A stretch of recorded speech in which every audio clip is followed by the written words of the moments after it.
when I was 10 years old in Argentina, not speaking a word of English, I used to play with my cousin that I was an English interpreter.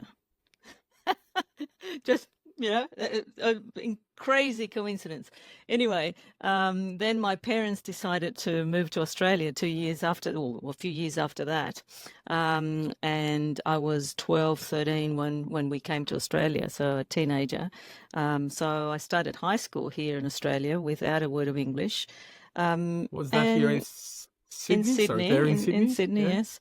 And it was very, very difficult, not knowing how to express yourself. So I can see the other side because I've been there. I've been on the other side, being a Hmm. migrant who didn't speak English, didn't understand anything, who was made fun of at school for, they thought I was stupid I can because I relate to you very, couldn't. very closely. Yeah. So, and it was difficult because I was used to being a good student back where I came from, to going down to the lowest classes and getting not very good marks because I just couldn't understand. Anyway, that gradually I started to learn and to pick up. But it was an interesting experience. And then because I was the younger of two siblings, I became the most proficient, obviously, because of the age issue. Oh. And then I started helping my parents, especially my mum, in communicating. So I understand that side of things as well.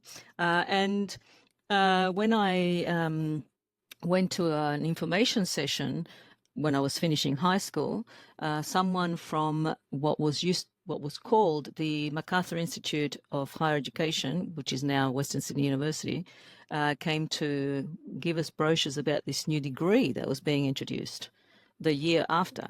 So the Bachelor of Arts in Interpreting Translation was the first degree in interpreting translation Wow. in New South Wales, and it was being introduced the year that I was due to start a university career. So I thought, that's it. That's what I want to do. So I hadn't seen or heard anything about it except for this brochure that was handed to us. And I thought, this is what I need to do. So it was as if it Well, was, you've been doing it for the yeah. last 5 years for your Well, mum yeah, anyway, not right? yeah, not properly, but it was as if the degree was designed for me. So anyway, so I did that, and I was in the first cohort of the graduates of the Bachelor of Arts in Interpreting Translation, the first bachelor in New South Wales, one of the first in Australia.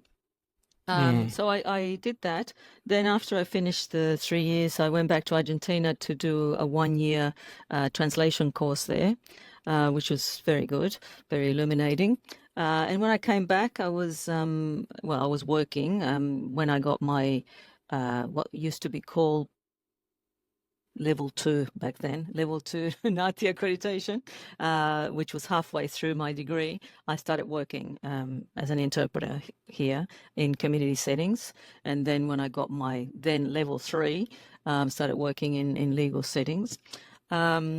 And yes, when I came back from Argentina, I was invited to teach as a casual at now Western Sydney, no, University of Western Sydney, keeps changing names. Mm. So I was doing what a lot of people do. So I was interpreting, translating, and doing some casual teaching. So that's how it all started. Um, and as I was practicing, I realized that there were a lot of questions that had not been answered. So I thought, okay, even though I was trained, there were still obviously a lot of questions. So I had questions about how to teach, and I had questions about how to do practice. So I decided to Mm. do a diploma of education to learn how to teach properly, and a master's in applied linguistics. And then the master's led to the PhD. And the reason behind starting to do research was to find concrete answers that would help improve the practice. And so pretty much all of my research since then has been motivated by finding answers to real questions to improve the practice. And that's what I've tried to do. And anyway, then I got a full-time position at Western Sydney, and then, became in charge of the programs. I restructured and continued to improve things, introduced the postgraduate degrees. So there's a lot of, obviously I'm not going to tell you everything. And You're going through these like there were some just very easy things that happened overnight.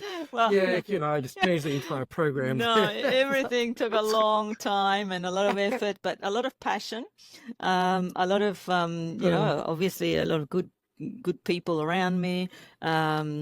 So it's been a great journey. Then I moved to UNSW in 2011, and obviously I'm there now as well. So it's been great to innovate in terms of research, training, and practice in the community, domestic setting, obviously, because international conference interpreting, that's something that was well developed. But in terms of community settings, Australia is one of the pioneers.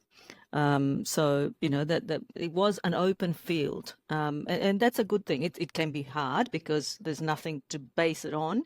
So the way that you look at new fields is you look at related areas. So that's why with my PhD, I looked at forensic linguistics.